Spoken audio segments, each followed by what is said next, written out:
آج کا مسئلہ بہت ہی اہم اور بہت ہی میں سمجھتا ہوں پریشان کن مسئلہ ہے۔ ایک چیف جسٹس آف پاکستان قاضی القضات جو کہ پیٹر فیملیس باپ ہوتا ہے جوڈیشری کا، انصاف کا، ایڈمنسٹریشن آف جسٹس کا، اگر وہ اس نہج پر کسی کے ذاتی مخاصمت پر اتر آئے تو میرے خیال میں ہم نے بہت صبر کر لیا۔ اب ہم نے جو آج درخواست دینے کی کوشش کی، میرے اے او آر نے انکار کر دیا، سپریم کورٹ میں 19 کو لگی ہوئی ہے۔ ہم نے ایک درخواست دینا تھی کہ قاضی فائز عیسیٰ صاحب ریکیوز کر دیں، ریکیوزل کی درخواست ہم نے دینا تھی۔ وہ ہمارے سارے لوگ گئے وہاں، ہمارے اے او آر نے انکار کر دیا۔ ہم نے کہا چلیں ہم براہ راست دیتے ہیں۔ گھمایا گیا ہمیں، ڈپٹی رجسٹرار کے پاس جائیں، رجسٹرار کے پاس جائیں، فلاں کے پاس جائیں، فلاں کے پاس جائیں، سب نے انکار کر دیا، لینے سے انکار کر دیا۔ یہ پاکستان کی تاریخ میں نہیں ہوا ایسا۔ میرے بھی 5 دہائیوں پر محیط انہی ایوانوں کی خاک میں نے چھانی ہے۔ ایسا کبھی نہیں ہوا تھا کہ درخواست لی ہی نہ جائے اس سرے سے، یعنی اس کو درخواست لی ہی نہیں گئی، انٹرٹین ہی نہیں کی گئی ہے۔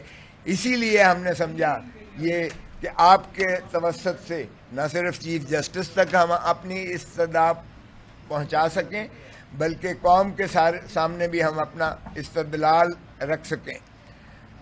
اور ریکیوزل کی وجہ جو ہے کہ چیف جسٹس قاضی فائز عیسیٰ صاحب کیوں کر ہمارے یہ 19 تاریخ کو جو کیسز لگے ہوئے ہیں ان کو کیوں نہ سنے، اس کی وجوہات بھی جو ہے اس میں درج کی گئی ہیں درخواست میں، اور وہ میں آپ کو مختصراً بیان بھی کر دیتا ہوں۔ دیکھیں، پہلی بات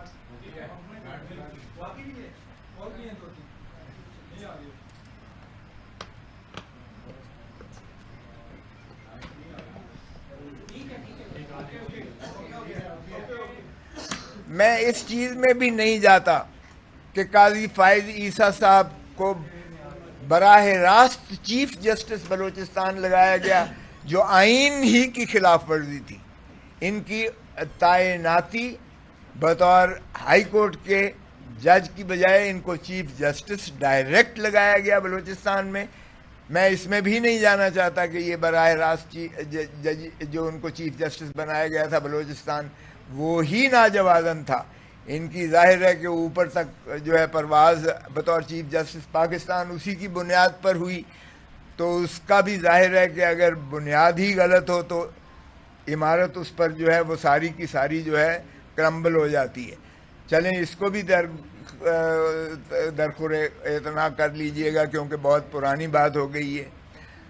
ان کے خلاف بوجوہ جو شواہد آئے، ان کے بچوں کے اور بیوی کے خلاف جو ان کی ایسٹس تھے لندن کے، ان کی بنیاد پر جو کہ ان کے خلاف ایک ریفرنس کی گئی، اور وہ ریفرنس جو ہے اس میں پہلے 10 جج صاحبان نے فیصلہ کیا کہ ان کا جو ہے ایف بی آر ان کا جائزہ لے، اور وہ 6-4 کی نسبت سے ہوا تھا۔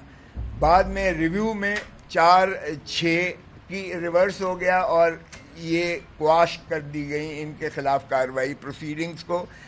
اور اس دن سے یہ جناب اس وقت کے پرائم منسٹر عمران خان صاحب کو جو ہے وہ فراموش نہیں کر سکے۔ اور ماشاءاللہ سرین کھوسا ہیں، وہ ان کی وائف میری قوم سے متعلق ہیں، بلوچستان کے کھوساز جو ہیں، وہ جو ہے ان کے خلاف جو کچھ عمران خان کے خلاف ہرزہ گوئی لکھتی رہی ہیں وہ بھی ہم نے ساتھ لگایا، اس کا ذکر بھی کیا ہے۔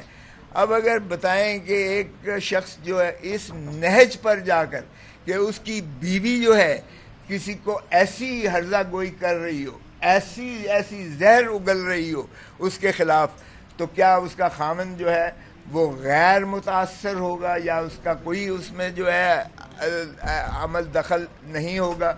یا وہ اس سے جو ہے بالکل مبرہ ہو جائے گا یا رہے گا.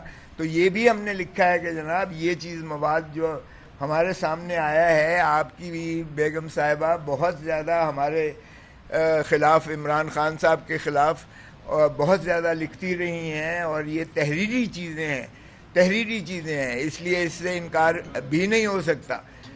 اور ایک بات تو یہ ہے کہ ریفرنس کی اس کی آج تک فراموش نہیں کر سکے. دوسرا، ان کی بیگم صاحبہ نے بہت کچھ لکھا ہے عمران خان کے خلاف. تیسرا، آپ دیکھیے گا کہ جو جتنے آج تک فیصلے انہوں نے کیے ہیں ماشاءاللہ، چاہے وہ ہمارا سمبل کا کیس تھا، سمبل میں ہمیں ہوا میں بکھیر کے پھینک دیا، اور میں نے یہ چیف جسٹس صاحب کو برملا ان کے فیس پر، ان کی عدالت میں انہی کے سامنے کھڑے ہو کر کہا تھا کہ ہم تو جناب لیول پلینگ فیلڈ آپ کے پاس لینے آئے تھے، آپ نے تو فیلڈ ہی ہمارے پاؤں سے، زمینی جو ہے وہ کھینچ لی ہے، زمین ہی کھینچ لی ہے ہمارے پاؤں سے. ہمیں آپ پر اعتماد نہیں ہے، اعتماد نہیں ہے، اس لیے ہم 25 کروڑ عوام کے پاس انصاف لینے کے لیے جا رہے ہیں. میں آپ کی عدالت کا بائیکاٹ کرتا ہوں. وہ ہم نے اپنی پٹیشن جو ہے انہوں نے ڈسمس کر دی تھی اس بنا پر کہ میں پیروی نہیں کرنا چاہتا، لیکن ان الفاظ کے ساتھ جو میں نے آپ کے سامنے دہرائے ہیں. پھر آپ دیکھیے گا کہ یہ ان کے خلاف سابقہ چیف جسٹس گلزار احمد خان صاحب نے، گلزار احمد خان کی 5 رکنی بینچ نے جوڈیشل فیصلے میں لکھا، جوڈیشل فیصلے میں، کہ جو عمران خان کے خلاف کوئی مقدمہ ہوگا اس میں قاضی فائز عیسیٰ بطور جج کے بینچ پر نہیں بیٹھیں گے. یہ جوڈیشل فیصلہ ہے، آج تک اس کو کسی نے سیٹسفائیڈ نہیں کیا ہے، مسترد نہیں کیا ہے. پھر آپ کیسے بیٹھ سکتے ہیں جو عمران خان یا تحریک انصاف کے متعلق جو مقدمہ ہو. اور پھر ہم دیکھ رہے ہیں کہ جتنے فیصلے آ رہے ہیں ہمارے ایم این ایز کو، ریسنٹلی آپ دیکھیں کیا ہوا کہ ہائی کورٹ نے فیصلہ دیا کہ جب الیکشن کمیشن جو ہے اس کو کوئی اختیار نہیں رہتا ہے، جب کنسالیڈیشن آف ریزلٹس ہو جاتا ہے، جب ایم این اے نوٹیفائی ہو جاتا ہے، جب وہ حلف لے لیتا ہے، جب ٹریبونل بن جاتے ہیں، تو اس کے بعد آرٹیکل 225 ہی آتا ہے، ری کاؤنٹنگ نہیں ہو سکتی.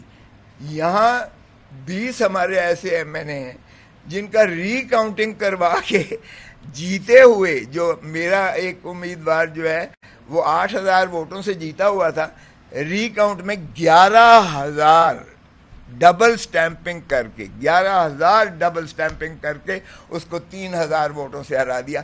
اب اس کو قاضی صاحب نے ایم این اے بنا دیا ہے اس کی پٹیشن کو ایکسیپٹ کر کے، اور اسی طرح باقی لوگوں کی بھی کر دی ہے.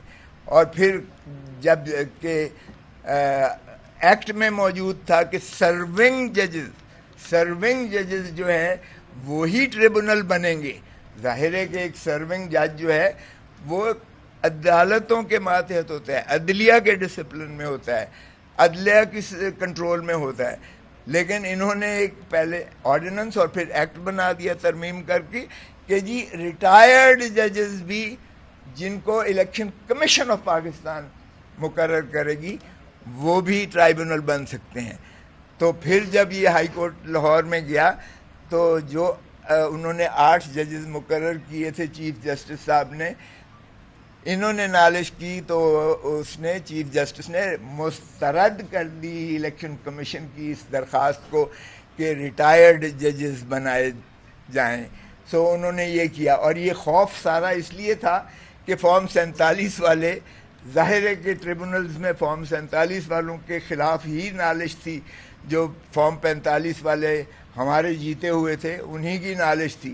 تو ان کو مقصود تھا کہ یہ نہ ہو کہ فارم 47 والے اڑ جائیں اور پی ٹی آئی کی سیدھی جو ہے وہ اسینڈنسی آ جائے اور یہ اپنا 180 پہ پہنچ جائیں اور مائنورٹیز کو ملا کے یہ 225 کی جو ہے عددی برتری پر پہنچ جائیں اور 2/3 ان کے پاس ہو جائے. تو یہ ساری کی ساری کاوش یہ ہے کہ عمران خان اور پی ٹی آئی کو کیسے روکا، کیسے زیر بار کیا جائے، زیر نگین کیا جا سکتا ہے.